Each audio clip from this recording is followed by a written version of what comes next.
Once again, my name is Rosie O'Brien Boytek, and I'm the host of our first panel conversation this morning with several Connecticut DEI directors and coordinators. One of the newest education positions being added to districts across Connecticut is that of Diversity, Equity, and Inclusion Director or Coordinator. To the best of my knowledge, there are currently about 30 districts with someone specifically designated as an administrator with a DEI title and responsibilities. As you'll learn from our panel members this morning, the actual job title, job description, and responsibilities are still being defined. As you listen to our panelists, you'll hear just how critically important this work is for creating and sustaining a positive culture and high-quality learning environments that elevate diversity, equity, and inclusion and bring it to the forefront. One of the most important roles for those administrators is to engage all stakeholders in difficult and courageous conversations, to work relentlessly to ensure our educational systems continue to evolve, and to redefine educational equity for all. This is, as you will learn from our panelists this morning, some of the most critically important work beginning to take place across Connecticut. So I want to thank all our panel members and everyone who's joining us today for taking time to engage in this next conversation. It's now my pleasure to briefly introduce the members of our DEI panel to you. First off, I'd like to introduce Dr. Gladys Vallas, who is the Director of Equity and Language at the Connecticut State Department of Education. Welcome, Gladys. Thank you, Rosie. Thank you very much. Next, we have Kevin Walton, who is the Director of Equity and Inclusion at the Area Cooperative Education Services, ACES. Hi, good morning, everyone. Thank you for having me, and I look forward to this great discussion with these powerful and capable thought leaders. I love your background, by the way, Kevin. Thank you. It's great. Elsie Gonzalez is another one of our panel members this morning. She's the Director of Diversity, Equity, and Inclusion at the Capital Region Education Council. Welcome at CREC. Welcome, Elsie. Thank you. Good morning, everybody. Dr. Tanya Claiborne, I'm not sure if she's here yet, but is the Director of Equity, Diversity, and Inclusion from Glastonbury Public Schools. So hopefully when she comes on, she can join us. Next, we have Dr. Lizette Taurus, who is the Director of Equity and Instruction for Meriden Public Schools. Welcome, Dr. Taurus. Good morning, everyone. Thank you, Rosie. Looking forward to our discussions this morning. Me too. Me too. We also have Dr. Gerald Harrison, who is the Equity and Inclusion Specialist for Newington Public Schools. Good morning, everybody. How you doing? And we finally, seventh person on our panel this morning, not by any means the last and least, is Dr. Rosina Haskins, who is the Director of Equity for Advancement for West Hartford Public Schools. Welcome, Rosina. Good morning, everyone. So great to share this space with all of you.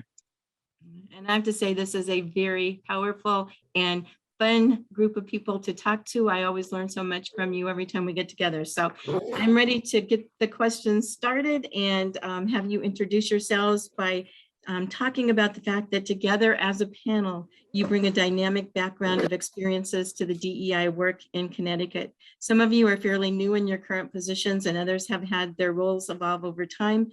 I'm going to ask each of you to share with us how long you've been leading DEI work within your current role. So let's begin this conversation with Dr. Gladys Vallas, Director of Equity and Language, again at the Connecticut State Department of Education.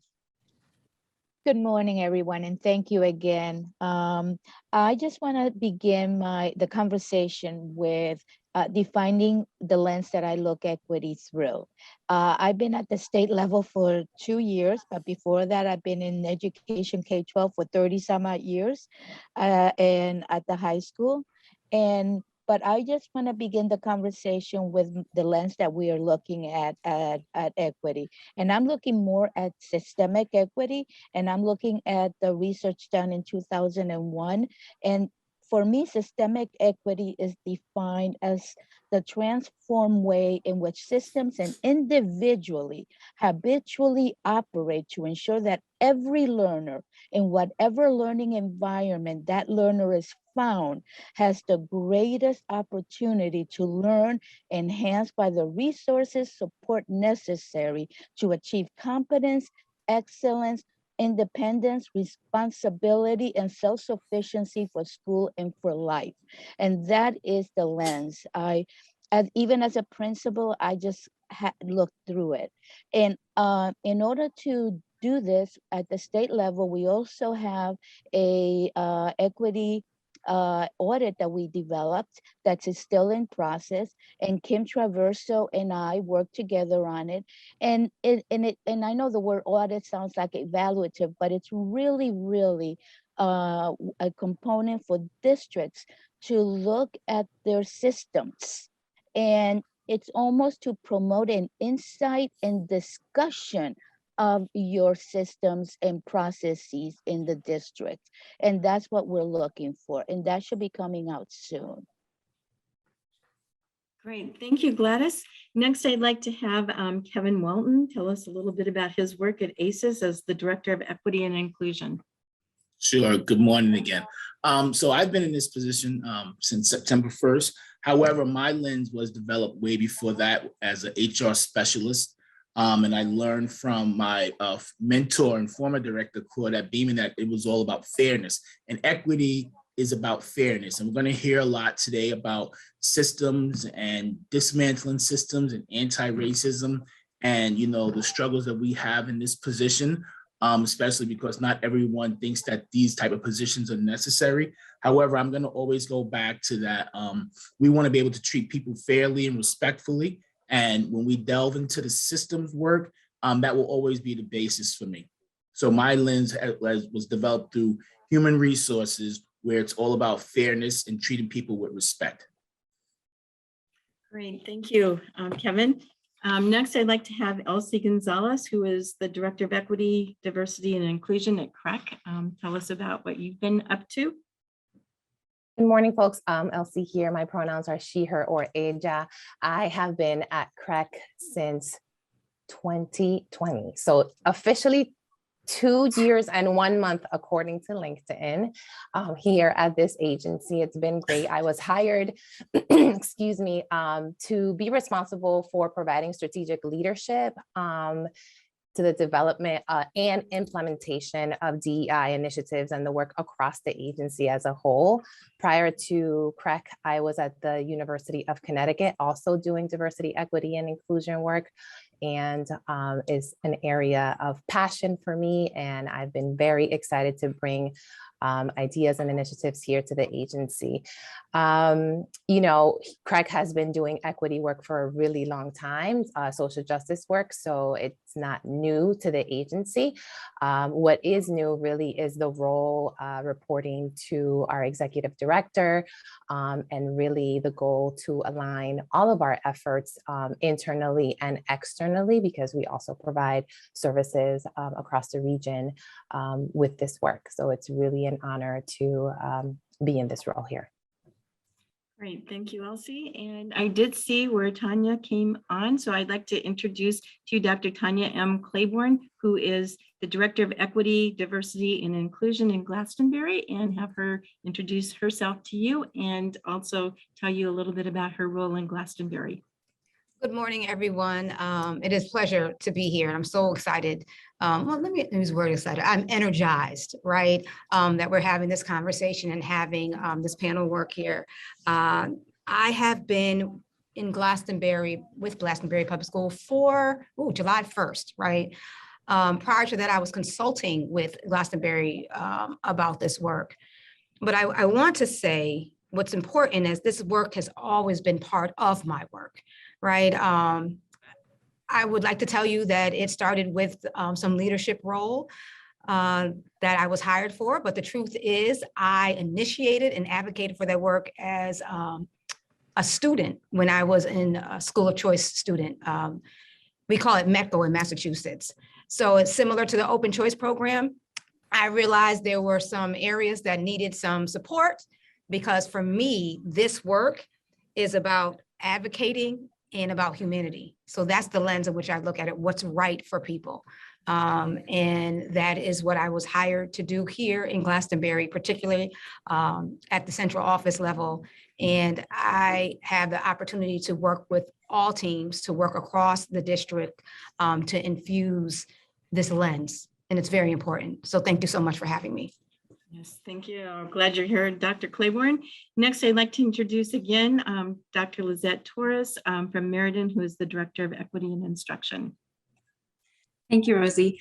Well, I've been with the Meriden Public Schools for over 20 years as a teacher, assistant principal. This is my first year in the role as Director of Equity and Instruction. And even though this is a new position for Meriden, the work around equity and equitable practices has been ongoing in our district for several years, but it's nice to now have the work centralized under one umbrella. I come from a lens with this work as a former student in Meriden, as a Board of Ed employee, and as a resident of the town of Meriden. So my lens covers a wide range of what's happening in Meriden. So thank you for having me today. Great, thank you, Lizette. And next we have from Newington, the Equity and Inclusion Specialist, Dr. Gerald Hairstein.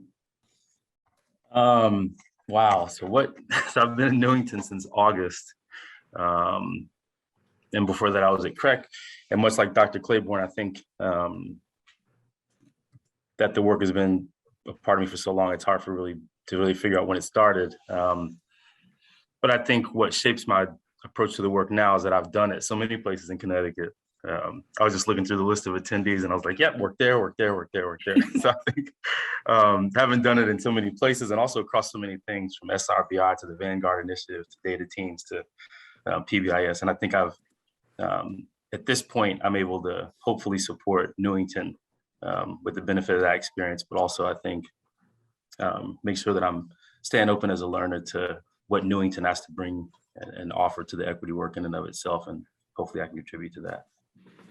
Great, thank you. And from West Hartford, the Director of Equity Advancement, Dr. Rosina Haskins. Hi, good morning again. So this is my 7th year in this role, but only 3 years in which it has been my dedicated role professionally, but has been in my DNA for my entire life. Like Gerald, I don't really know like when, but I'm in it.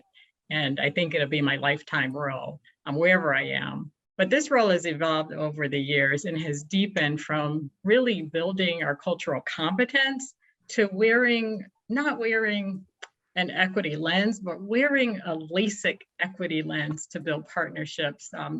And this role and this work in my Office of Equity Advancement, we touch on all areas of programs, policies, and practices across all district operations. And so as you heard from my esteemed colleague principal, right, building capacity so that this work isn't siloed has been one of the ways in which this role has evolved and has allowed me to be kind of a broker for deep and sustainable change. And so I am very lucky to be informed and empowered by my colleagues here in the district and those across the state and those on this panel today.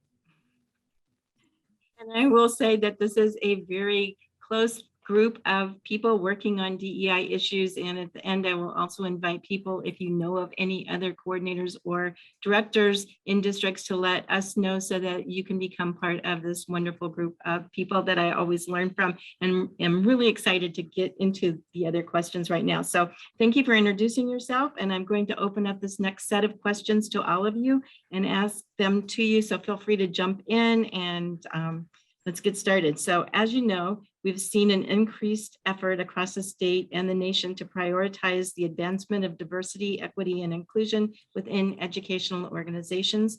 I know that most of you have just begun in your position, although I also heard that you've been living it throughout your lives. So I know you're going to have a lot to say on this question. But even though you've just started, what positive changes have taken place or what has been your greatest success so far? And Elsie, why don't we start with you? Great. Thank you, Rosie. So I would say that when I first started here at the agency, it was really at the height of the national unrest, right, after the death of George Floyd. And there was great urgency for all of us, whether in education, higher education, corporate, nonprofit organizations to really center race at the core of our conversations. And I think it really highlighted for a lot of folks, right, the difference of diversity, equity, and inclusion work and the work of anti-racism and what does that mean for people. So at CREC, we had an opportunity to have, for the first time, really like a honest conversation about race, hear people's perspectives and thoughts and feelings about what that looks like. And as a result, we started to create a program for our employees to be able to have that space. And in collaboration with other folks in our equity steering committee, we dedicated a lot of time, right, to creating a program that says, really, we want to center race here. We want to think about what does it look like for ourselves? What does it look like in our local department? And how do we create an action plan that impacts the work that we're doing while doing that? And it's been a work in progress because, as many of you know, professional development time is very limited, right? So we're trying to be really strategic and very creative. And how do we create those spaces and those conversations? So we have a program that folks can sort of tap into, but we also have really allowed for flexibility because there are folks that are in different places, right? There are folks that have been doing this work, having this conversation for a really long time. So, the 101, what does race mean? What is racism? Not necessarily works for everybody. So we have learned a lot to be flexible, to work with really the knowledge that we have at the table and work through sort of like the awareness and the enhancement of knowledge, skills, and abilities that folks need to grow on and be able to provide those resources. So really proud of that. We're growing that space and learning more about what that means. We also really, from the leadership side, have been really talking about how do we role model what that looks like, right, for our agency, for our employees, because it's one thing to say, that we're a social justice agency, that we mean, that this is what we do, but how does that feel? What does it look like? What are some action steps towards those promises, really, and commitments that we have on our websites and that we have when we recruit folks and when we ask them to come to our agency. So we're really committed to role modeling that. And it's a work in progress, but this is a lifelong journey and we're really excited about that. Another thing that I would say that I am very excited about and that we're proud of is really the establishment of our Directors of Diversity, Equity, and Inclusion Network. We reached out to folks, really, I would say in the beginning of my, I would say it was January of last year, I saw, right, that more folks were being hired into these positions. And selfishly, I was looking for support, additional resources. And honestly, I would say I was starting to get worried, right, about misalignment or siloing the work in the 69 districts that we have in our state. And I really wanted to create a space where we were able to discuss what these roles look like for you, what are some of the successes and challenges. And when we first started to meet as a network, it was like 9 of us, and we currently meet, and it's like 23 of us that meet on a monthly basis, in these roles, talking about best practices, the challenges that we're coming up, within the challenges that we have in the role, the struggle of, really the systemic barriers that are holding us back from transforming equitable spaces. So I'm really excited for the opportunity to continue aligning DEI work across our districts and, leveraging the expertise of folks that come with lots of experience in this work, and really providing an educational opportunity that we've all dreamed about. Great, thank you. And I'd like to ask you, Lizette, what has happened in your district? What positive changes have you seen, and what are some of your successes so far? So I started in this role in mid-July, and it's been a great experience and very busy so far. There have been a few successes that I'd like to share. Our work in Meriden started years ago, and we had 12 teachers trained to become equity leaders within their buildings. The majority of this work focused at our high school level. So this year, we now have 24 teachers, at least 2 from each middle and elementary school, who are being trained to become equity leaders within their buildings and then turnkey this important work.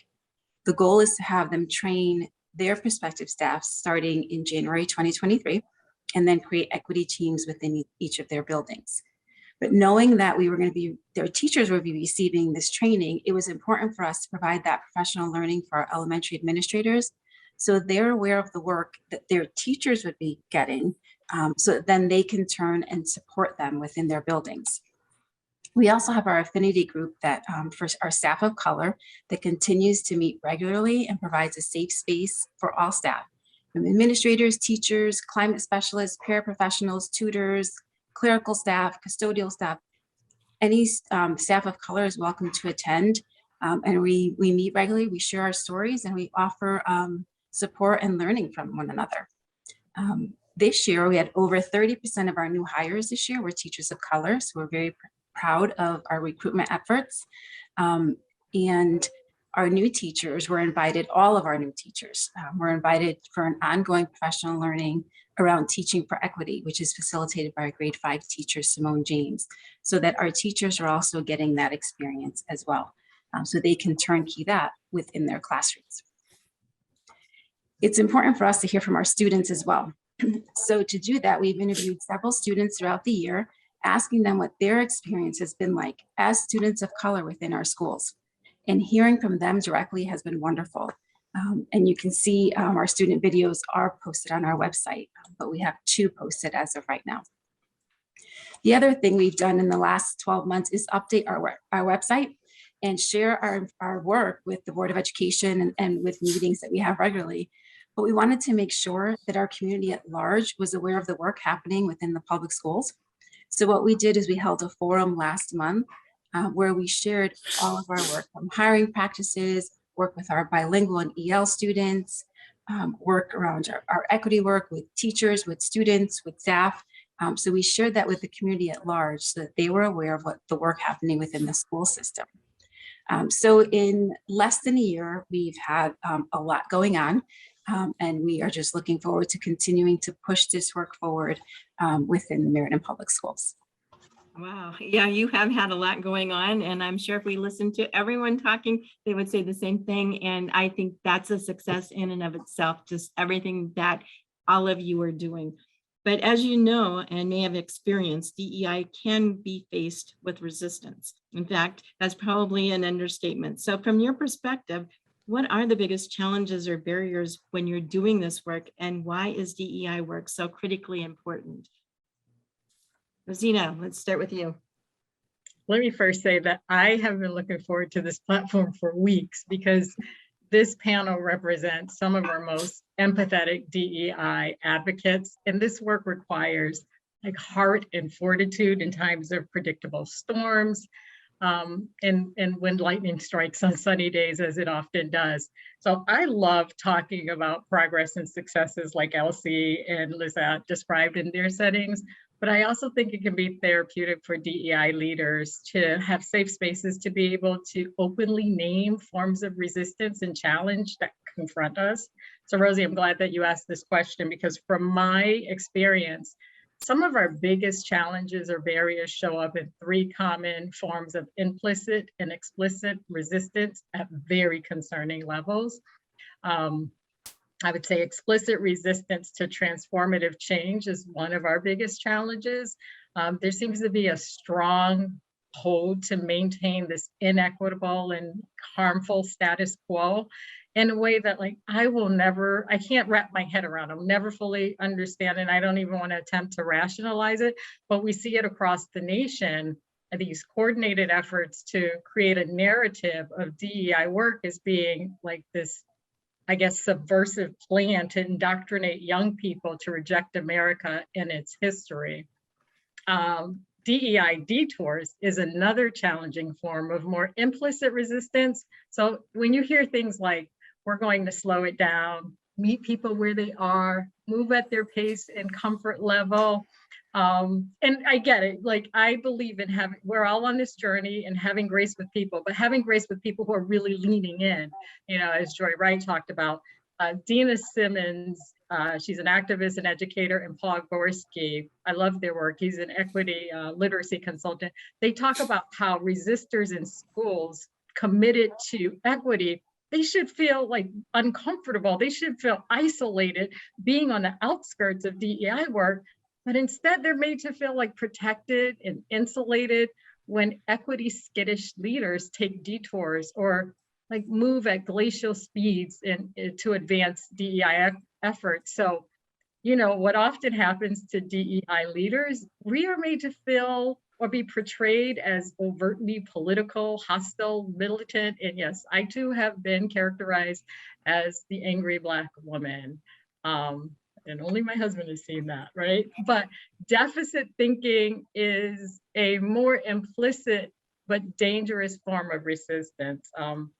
And that's when institutions, I guess, problematize children and they try to fix them rather than taking a candid look at their own leaky pipelines and just overhauling their faulty systems that lose, oppress, and hurt children.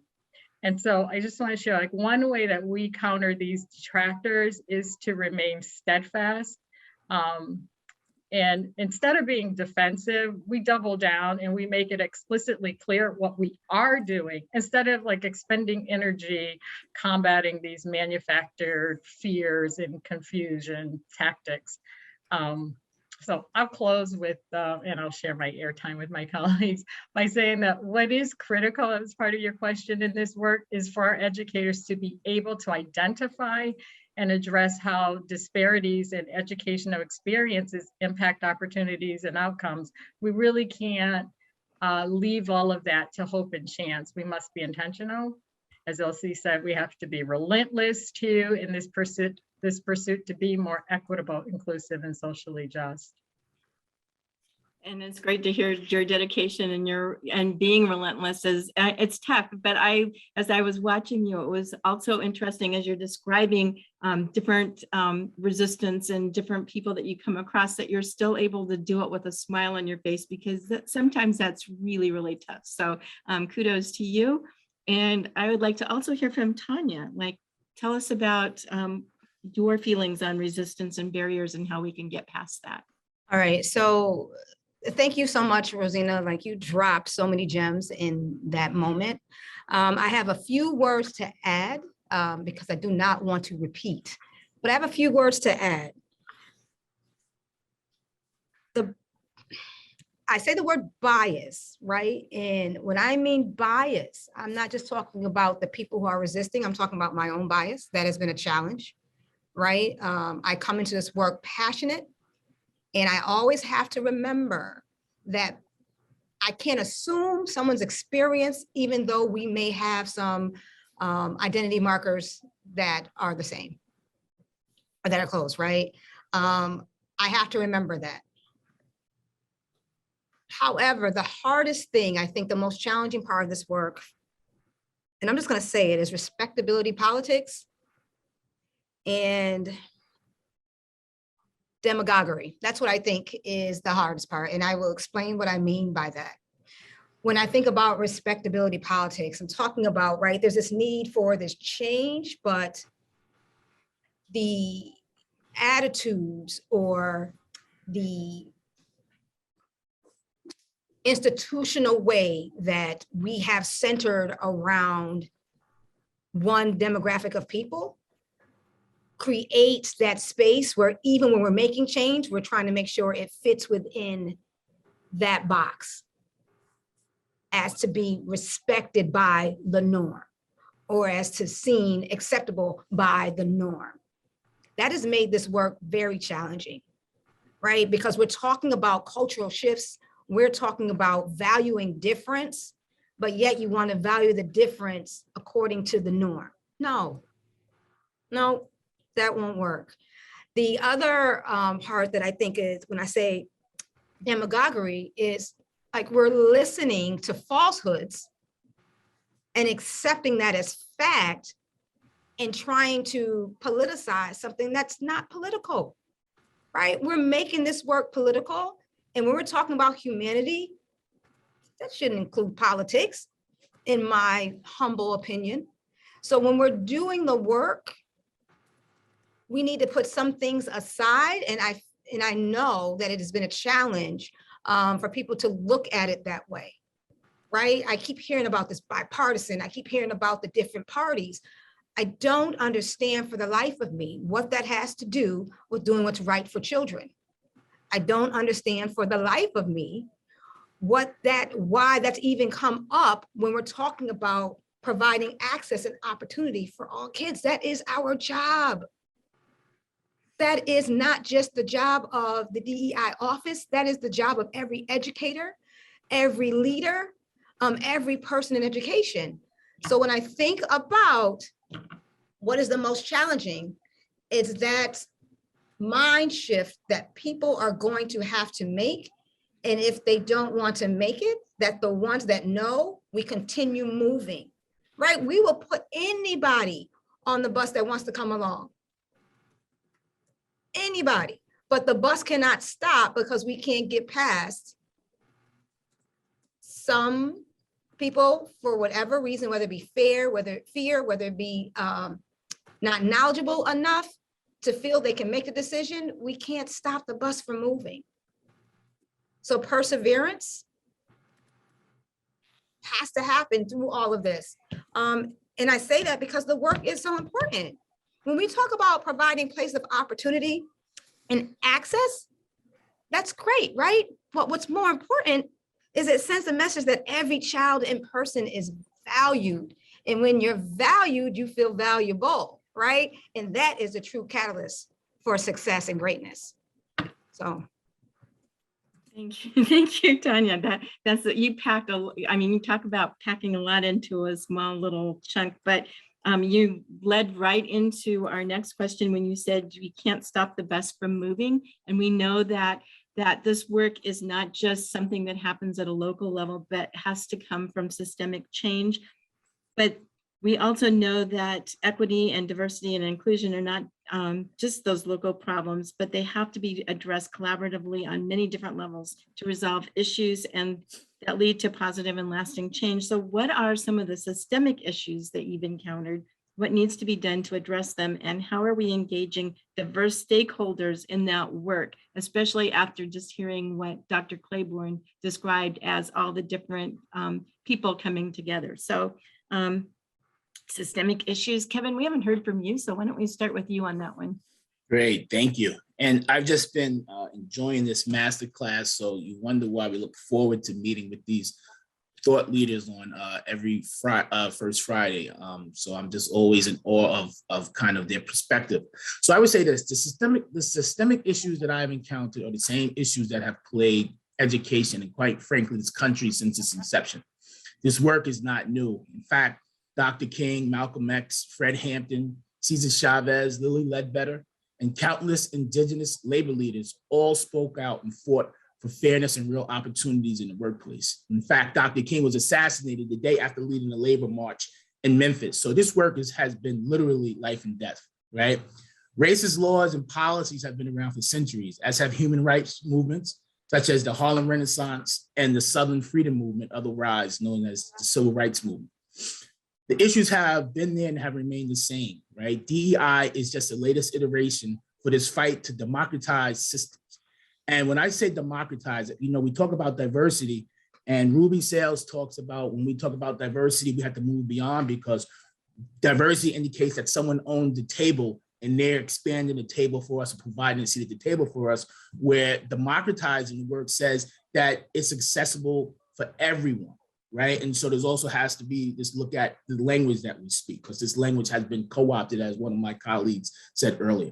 And the fact of the matter is, some of us have been fighting this fight for freedom and liberation and social justice since 1619 and even beyond. But one of the biggest systemic issues that I've encountered is that not everyone is ready for this reckoning. Right. When you have people that openly say that we do not have a race problem, it is usually indicative of having a race problem. And just because you haven't openly called someone the N-word or some other derogatory term does not mean you're actively, and especially when you're actively working to maintain the hierarchy of the status quo, right? This type of thinking signals an unwillingness to see or acknowledge systemic or structured racism as being problematic, as well as an indicator of not having an open mind. So I also think that we're in an industry that has to figure out what to do with us as DEI directors. And I would suggest using us as change agents. As I spoke, in my experience as a human resources specialist, I was able to build work equity with our staff and our colleagues, making connections, and which it made it easiest to have those difficult conversations. But it was also about making connections with people, making people feel valued, making people feel respected. So I think all of the things here, and in a perfect world, we wouldn't even need DEI directors, right? We wouldn't even need it if we use the strategies and initiatives that can make this industry work.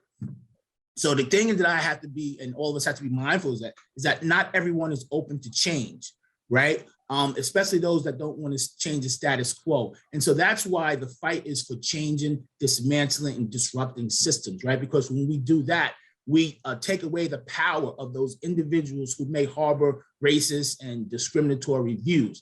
So this fight for me has always been about kind of being able to be at the top, ensuring that our district leaders are on board with this work, but it's really about dismantling systems, right? It's either simple, like Dr. Kente say, either you're a racist or you're an anti-racist, and I'm fully committed to this anti-racist work of dismantling systems and rebuilding.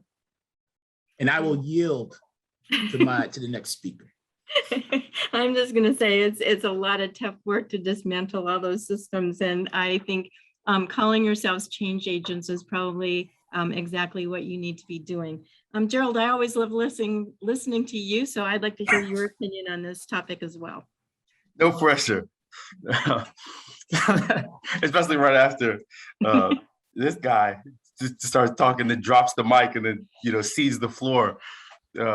So thank you, Senator. This guy, I'll turn the floor over. He's something else. No, in the strain that's what's already been said. It is, it's a good thing to be a part of a group like this, and a welcome distraction, to sometimes the way life kind of unfolds. My son is sick, and so if you know me, you know that me and my son are attached at the hip, so it's hard for me to kind of be fully present. But he's okay. I just don't like when he's sick at all. But with that, I'll say I think one of the things that is a systemic issue is just devaluing the expertise of racial awareness. And so as a consequence of that, what I think happens is that you misalign people with the work, and folks who don't necessarily understand fully what race consciousness does to the system of education are being allowed to impact policies, practices, and changes within it. And really, that's the work of someone who studied how those things kind of interact. How does race shape pedagogy? How does racism shape policy? How does the culture of race actually inform the way teachers hold conceptions of kids in their brain, and and students hold conceptions of teachers in their brain? So that's an actual field of study that many of us have kind of dedicated not just dollars and time to, but our lives to. So I think taking that out of the picture when we go to act on change is a problem, because I think sometimes you can have the right tool and the wrong person doing the work. And I think what we could do better is to utilize the skills and the people that we have to inform the work that we want to do. And that's going to require, I think, brass tacks hiring shifts, which moves beyond, I think, the moral impetus to be a more diverse body of educators. But I think it's the actual practical impact of when you have people for whom their experience can't be replaced by training, that they add some value to the system that can't be added without them. So that's the why of, I think we need to diversify staff across the board, not just in classrooms, because I think it's a tangible value add, and I think it's a tangible miss when we don't have it.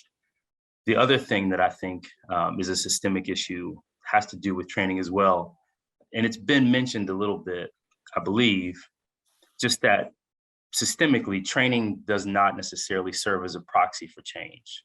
that you can't train your way out of everything. Some things you absolutely just have to change it. It can't exist the way it was, and it can't exist the way it is.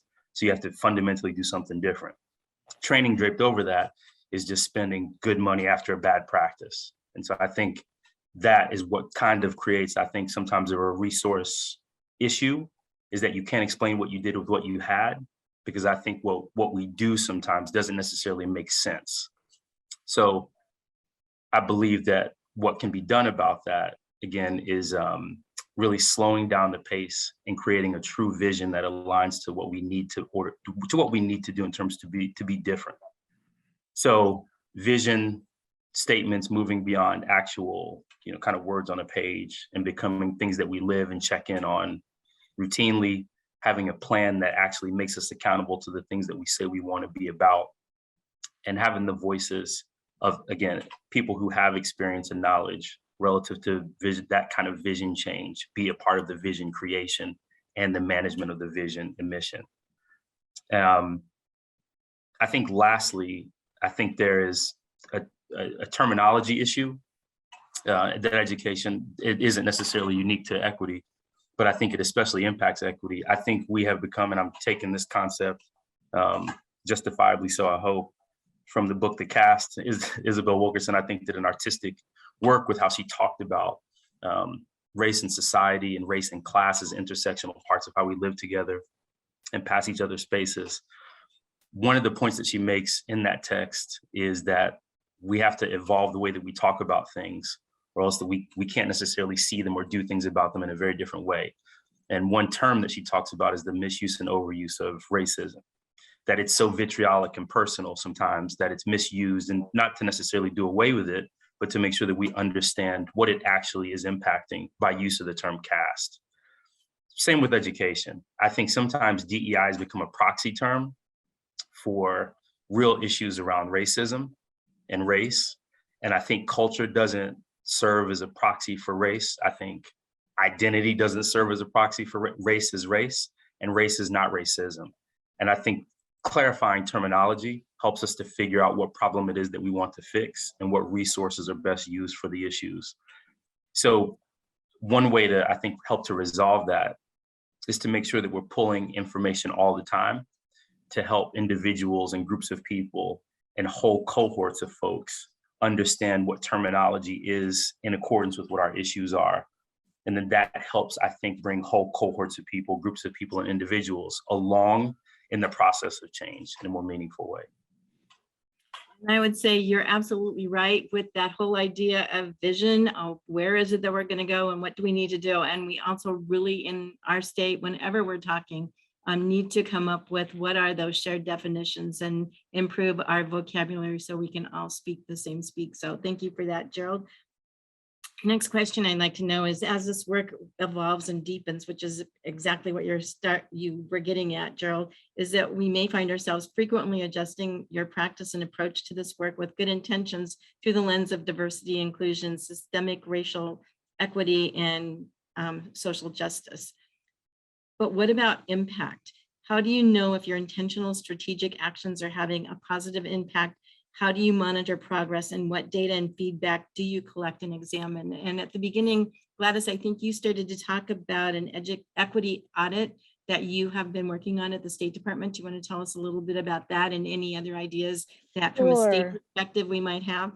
Sure, thank you. And I also need to say what a wonderful conversation this is. And it just reminds me that, when I was recruited from Puerto Rico to teach in bilingual programs in Connecticut, that we back in the 70s. And of course, I started teaching when I was 5 years old, just so you know. It was so interesting how we were already working on equity, and we just didn't call it that. Also in 1977, Connecticut, we wrote the first bilingual law in Connecticut, and that was written by Tomas Miranda and I, and that was also to provide equity for our English language learners, multilingual learners. And of course, it was rewritten in 2015. And when you talk about adjusting practice, and the reason I give you that little history is because in 1977, for us to pass the bilingual law, we had to adjust our practice. And put that students could only stay 30 months. Now we know back 60 years that students take more than 60 months to learn a language, but we had to adjust our practice to pass the law. But now in 2015, we changed that. So we adjusted that. And also these conversations are difficult, but I always, I'm not one that has anyone that knows me has a personality that I tend to, pull back or anything. I tend to be very outgoing. And I always would say to people, if you're not invited to the table, bring your chair and just push yourself in and just bring your discussions. So that has been my philosophy throughout my career, my 45 years in education. And those so those strategies have always helped. Also, when I stood up to help my community, I was also it wasn't well received, but it's not going to change my stance. I will continue to speak up. So right now at the state level, like you asked, Rosie, we did develop that equity audit. And again, that is something for more conversation. I don't want this to be another checklist, how we have, okay, something else to do. No, we want this to really be a document, a living document for people to have discussions about their policies, their structure, their curriculum, and so on. Again, I also have another role at the state, which is to oversee the African American, Black, Puerto Rican, Latino curriculum. And because we know that identity matters in the curriculum. We know that. In order for students and teachers need to, and we know this, asset-based teaching is important, that students already come with many assets, and we need to use that. And identity is important. So having this curriculum is clearly one of those big components that I'm also pushing and addressing. And of course, you also heard about the comments made that we're teaching critical race theory. Well, no, this is not a critical race theory. Critical race theory is a theoretical framework, not a curriculum. This is a curriculum. And so, and I always take that stance and make sure that people are clear in what we mean. So the data based on this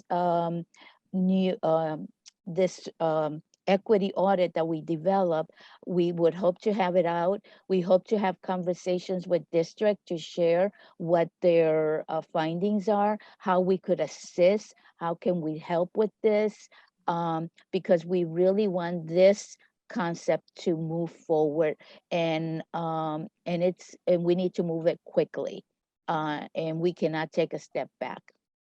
No. It sounds like a great tool and something that will be helpful to districts. So we'll look forward to seeing that coming out from CSDE in the near future. Gerald, I'd like to hear your ideas too about what are you guys doing over in Newington to monitor and make sure that what you're doing is going to make a difference. Yeah, so we, maybe a little pretext would kind of help. I think from some of the work that I had done prior to coming to Newington, one of the things that has started to become more central to the professional development design that I would have in place most times would be an equity audit. And, without going into probably what aren't helpful details now, the tool was meant to be a way to help locate where equity issues were across a district or a school more specifically. And the reason for that is because the professional development would always be something, it'd be like hanging a picture on a wall without a hook. It would just slide down. And what an equity audit does is it tells you where's the most secure place to hang your work. Where is another secure place to hang the work? So it gives you placement and strategy. And so taking that kind of concept into data analysis and progress monitoring for equity work has established the way that we're going to become a more capable district in terms of monitoring the growth that we have for equity. So I say that to suggest, one, that the scale of the thing that you measure is super important. You don't have to measure everything that you do all at once because you don't have a hook that big. It can seem attractive, but really you can't. The question I think becomes, well, what would you do with it? That's a lot of information. Where would it go? And I think that can actually work against you because then it creates an urgency for action that isn't real. Or it can at least create an urgency that becomes the action, and urgency isn't real. The issue is the issue. So what we are trying to do is establish, one, the places first where any information can be dealt with. So our best work is to establish infrastructure for data first. And so that's teams at multiple levels who have expertise and analytic expertise within the team in different ways, so that when they're given information, they can analyze it, understand what it's actually saying and where it needs to go, a hook on a wall. I think what becomes of the actual tools that we use are sort of being developed over time. And maybe a way to sort of exemplify that is we are doing things that we collect data with as we do it. So we have a book club process for the entire district. But the book club isn't the actual, and having a book club isn't the end game. It's using that structure to develop capacity across levels of awareness for a small cohort of people and measuring that incrementally so that the next time that we do it, we know how people learn, by whom, and with what materials over what period of time. That's scalable, but that gets to our awareness racially and cultural by having a consistent language. So I think going back to the vision statement that I made, the second part, once you have the apparatus in place to actually handle data, is to know what you're going to do with it.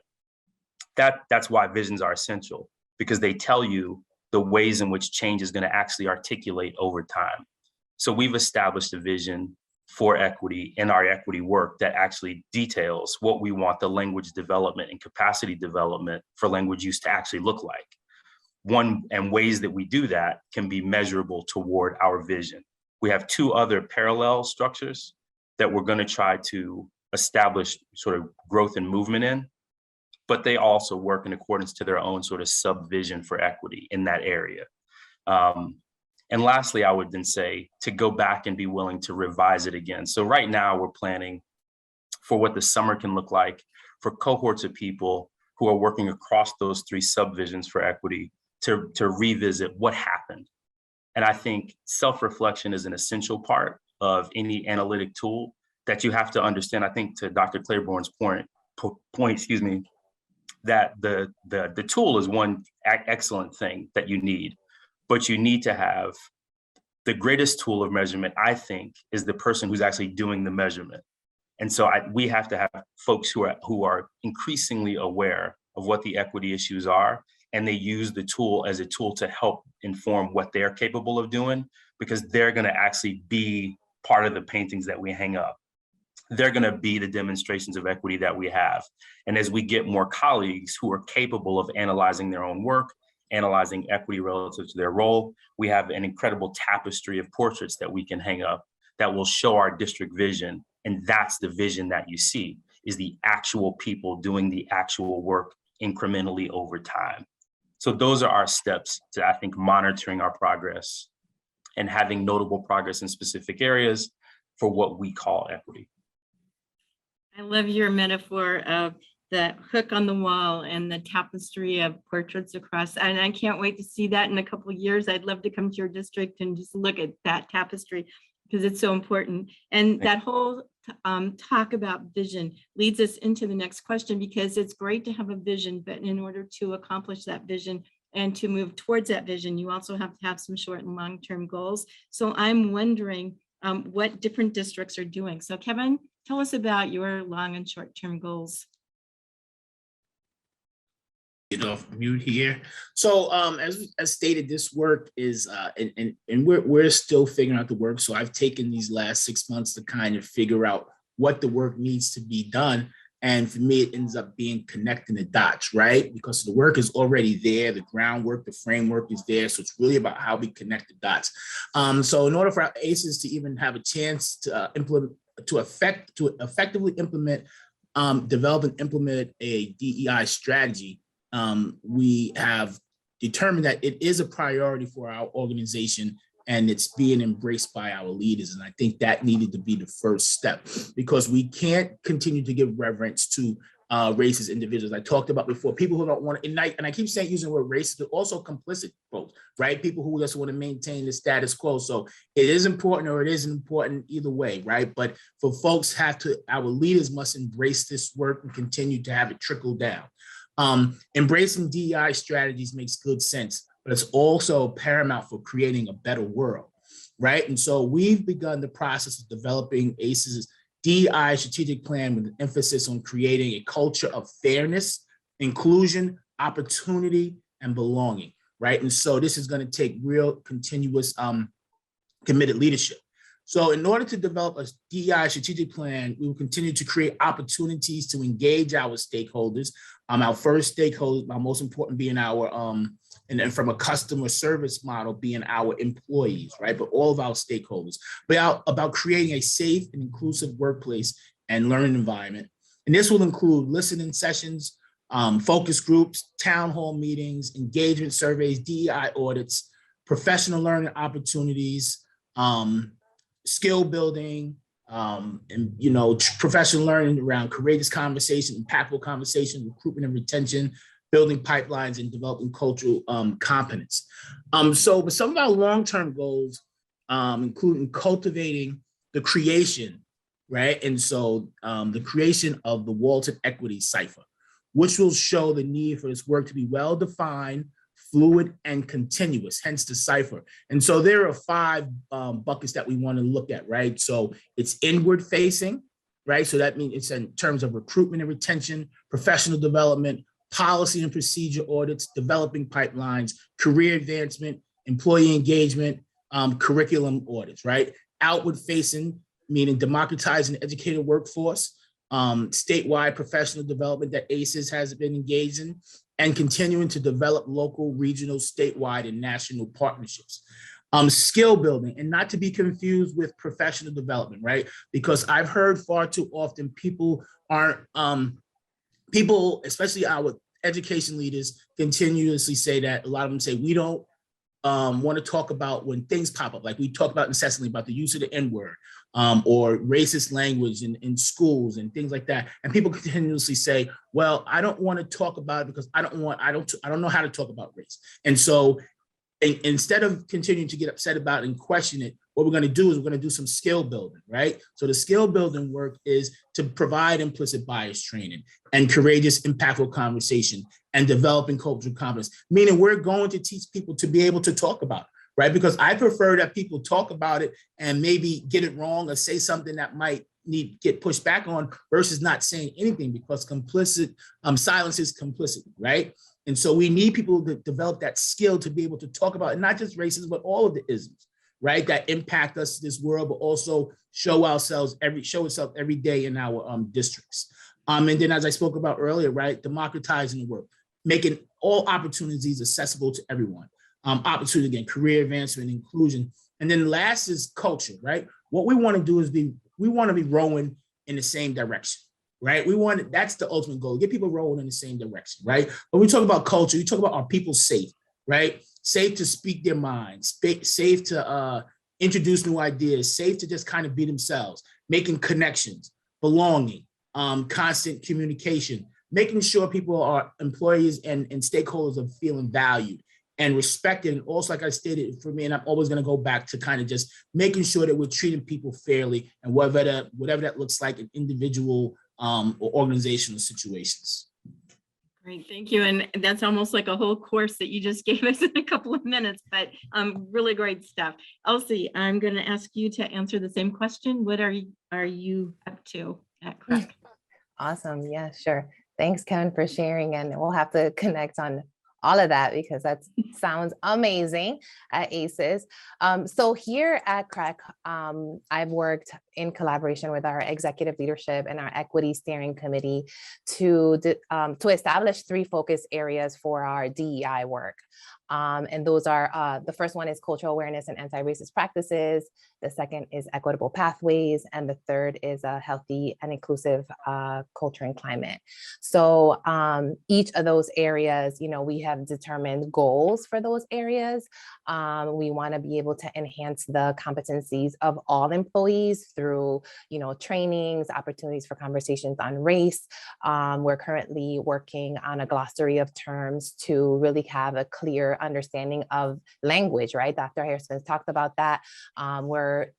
It's really critical that folks understand, how we are defining these terms so that they have really a lot of clarity about how to enter the work and how to really contribute and add value to the goals and alignment that we want to create. We have also established an equity library. So it's a virtual library where anybody across the agency can really download books on diversity, equity, and inclusion so that they have enhanced their own learning. We also are working on a required mandated training for all employees that they'll have to take upon being hired here at the agency to really give everybody clarity of our goals of where we are as an agency, what we're trying to do, and really what the expectations are as an employee here at the agency, right? It's that you really are aligned to the passion, that you are here to contribute to that and be and create goals for yourself in that work. And so this, sort of awareness piece is ongoing, right? Because as I mentioned earlier, there are folks that are at different levels. So while we want to be able to create a foundation, right, of resources that everyone can tap into, but each sort of director and division also create action plans for their staff and their own strategic planning. For equitable pathways, our goals are really to attract, retain, and develop Black, Indigenous, and people of color at all levels. Some of my colleagues have mentioned, the critical need for representation across different roles. And that's true everywhere, in particular in leadership positions. And, because we know where our folks of color are and we are not doing well. So we know that, and we're going to work through what we need to systemically to be able to impact that. Some of the ways is we're actually partnering with a consultant to establish a required inclusive recruitment and hiring training module for anybody that touches search, right? So any search committees, folks that look at resumes, folks that are doing interviews. We have an interview list and bank of, inclusive questions that really help us to determine where a candidate is at in their understanding of our vision and our mission and what we're really trying to create in diverse and equitable spaces. So we're hoping to have that ongoing opportunity for folks to understand what does it mean to recruit with an equity lens. And we're really excited about the opportunity to have that ongoing conversation. We also work collaboratively with folks that are, doing residency programs, here for our teaching and educator role. So that's really exciting. Talking about those pipelines that Kevin mentioned, it's really critical that we focus on that. And we also have been establishing ongoing kind of like promotional inclusive recruitment events. So we invite folks to learn more about our agency, learn more about our schools, learn more about what it means to be an employee here, and what we have to offer folks that want to come work here. And then for a healthy and inclusive culture, we want to establish a culture that's open, affirming, and inclusive.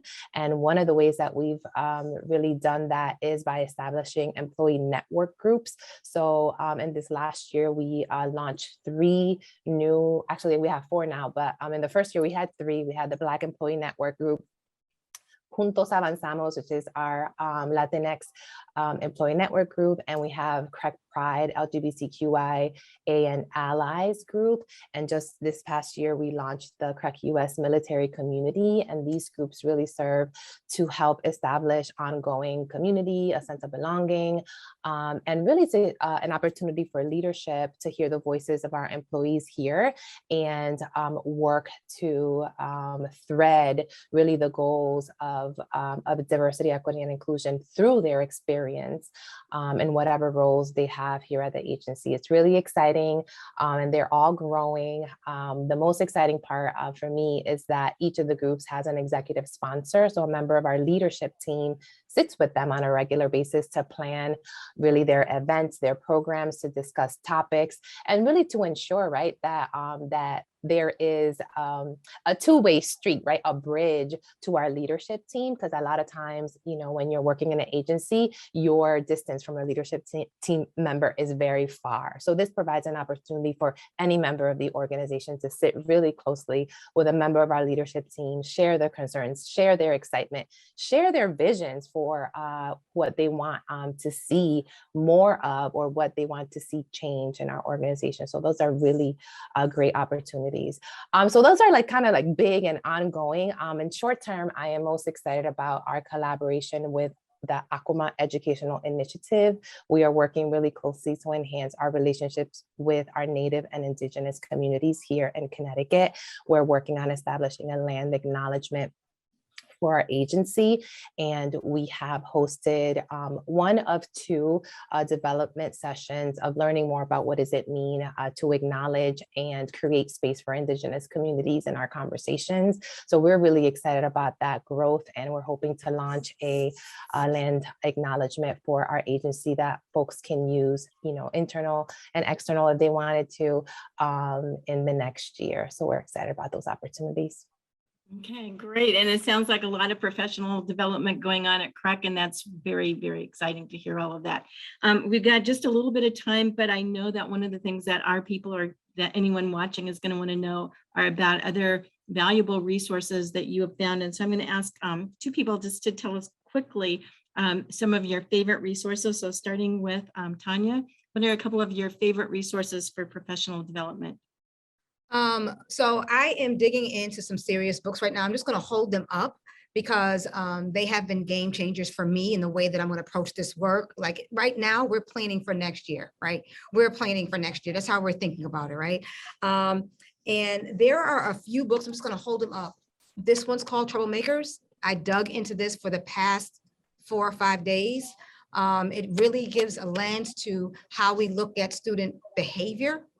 Behaviors of students and the way we're seeing it and how it really manifests in the assumptions we may make, right?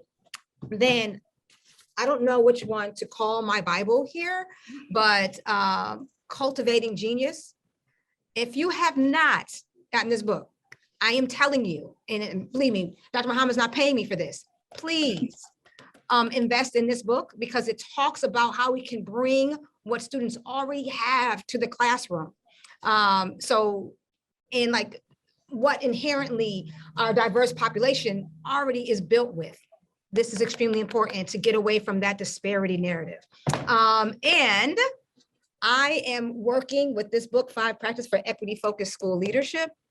It's another book that I recommend. We talk about building capacity through the district, right? Because we know the work doesn't just stay at central office. It is about how are we building capacity across the district. That is one book that I am leaning on for that work. There are many people in our districts. I have to say this, like you see the people on the screen, this is my crew, right? I lean on them. Like when you talk about a major resource, we're all on the screen together. This is not something that happens once in a while. We do this on a regular. I will call Gerald. I will call Rosina like, hey, how are you handling this? And hey, how does this work for you? So please don't underestimate that power in networking. And also, I work with wonderful people in my district, right? The teachers, the students, my goodness, and like the administrators, they want to do this work, right? When I talked about that bus, they're on it. So I lean on them because I'm not the smartest one in the room, right? That I can learn from everybody from 8 to 80. So that is exactly what I do. So thank you. And Rosina, can you very quickly tell us a couple of your favorite resources? Oh, man, I think Tanya hit on a lot of them, and Mr. Walton is spitting them in the chat box, so I won't repeat them.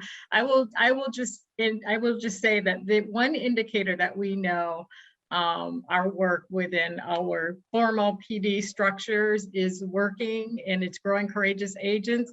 I just want to highlight our BARWE 860. It's called Building Anti-Racist White Educators of Connecticut 860.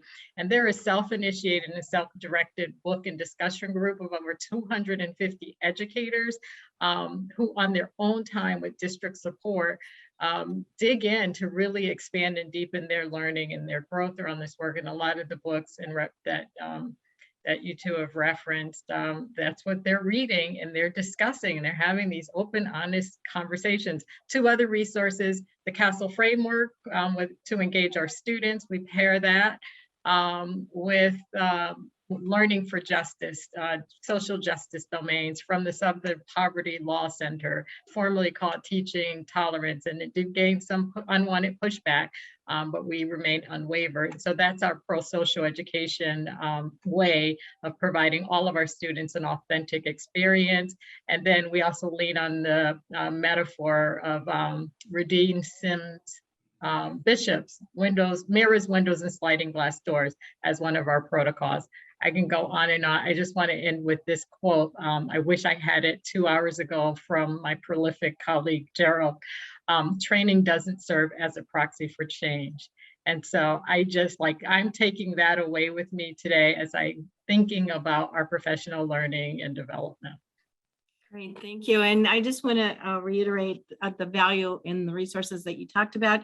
We will be posting our repository of resources, and I will be talking with all of our panel members today to get you our best resources, and we will add those to our repository and post them with this recording when we finish at the end of today on our CAS website. So if you want to use this, I know we've had a question.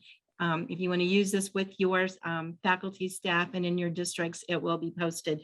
I'm going to very quickly, because we're running out of time right now, just ask each one of you one last question. So in your briefest answer, I want you to give me your response, because just listening to the 7 of you, I can hear your passion and how important all this work is for you, and you give us hope. Civil rights leader Dr. Martin Luther King Jr. inspired hope in his 1963 speech, "I Have a Dream." As we close this portion of our program, I'd like to ask each of you to share your dream. So Gladys, we'll start with you. Okay. I'm going to also quote from my other idol, Harriet Tubman. And I have a dream that we continue with strength, patience, and passion to reach for the star and change the world for all our students. Beautiful. Thank you, Gladys. Kevin.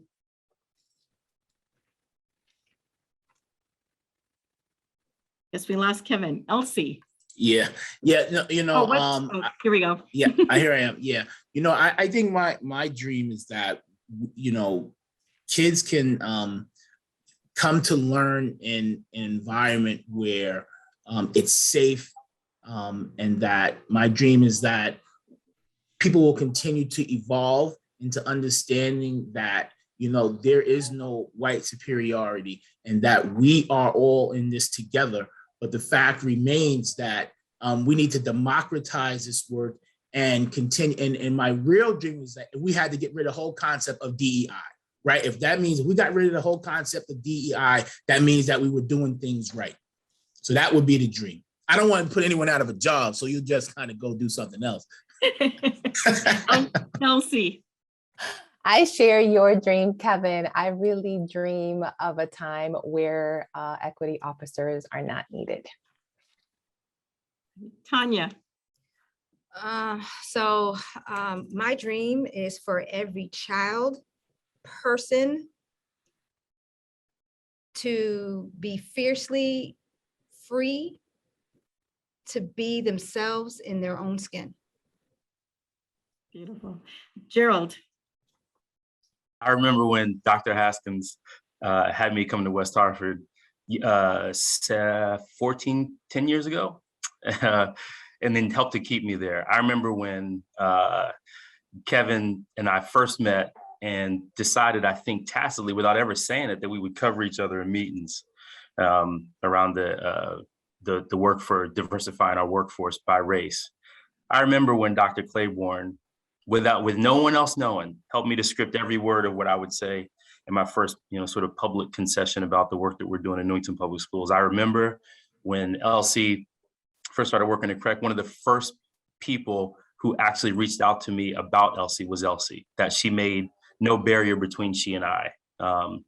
I remember in Meriden, when we didn't have any money to actually do so, the district leadership actually brought a group of people from CIRC in to sort of tour the work that they were doing very early on for multiple language learners. So my greatest hope and vision is that there's a version 2.0 of what I've gotten from everyone here, that, the doors just continue to swing both ways, and that we exit with grace, but we leave an open door for other people to make doors for other people, to make doors for other people, because I'm not here if those other people don't continuously make doors for me. So that's my hope. Great. Lizette. So I think my dream for Meriden in this work is, with over 45% of our students identify as Hispanic, Latino, and being Latina myself, who graduated from Maloney, born, raised, and still live in Meriden and work in the Meriden Public Schools. My dream is to provide opportunities for our students to have their voices heard and to see themselves reflected in our staff and in our curriculum. Great. And Rosina. So I stand on the shoulders of many kings, and my favorite quote of Dr. King is, "True peace is not merely the absence of tension, it is the presence of justice." And so my dream is for every child, in particular those who have been historically underrepresented and underserved, that they experience the kind of peaceful human dignity that comes with living authentically and having all access opportunities to thrive, to succeed, to breathe, to stay alive, and to live fully and free. That is what I dream about. It's what I hope for, and it's also what I pray on. Great, thank you. And I totally agree with each of you. What a wonderful world it would be if all of your wishes and dreams could come true. And I have to say, Gerald, when you said it's a good thing to be a part of this group, I really want to be a part of your group because I learn so much from you every time that I get to talk with you. So thank you so much, Gladys, Kevin, Elsie, Tanya, Lizette, Gerald, and Rosina, for taking the time to share with us your experiences and help us dive more deeply and explore the critically important issues of diversity, equity, and inclusion from the DEI director and coordinator perspective. There's so much to say and think about, and I hope that we can continue these conversations with follow-up webinars. So thank you for being here. Here's the contact information for our DEI panelists. We'll post the information on our website with the recording of today's summit. Thank you again to our panel for taking time out of your busy schedule to join us this morning. And whether you're attending live or viewing the recording of the summit later, and you know of someone already in a DEI position or as a DEI director or coordinator is hired in your district, please send their email address to me, CAS-CIAC.org, and we will make sure that their names are added to the Connecticut DEI database that we have started so that they are invited to the monthly DEI director and coordinator meetings and can become part of this powerful network and receive any communication that's pertinent to their roles and responsibilities.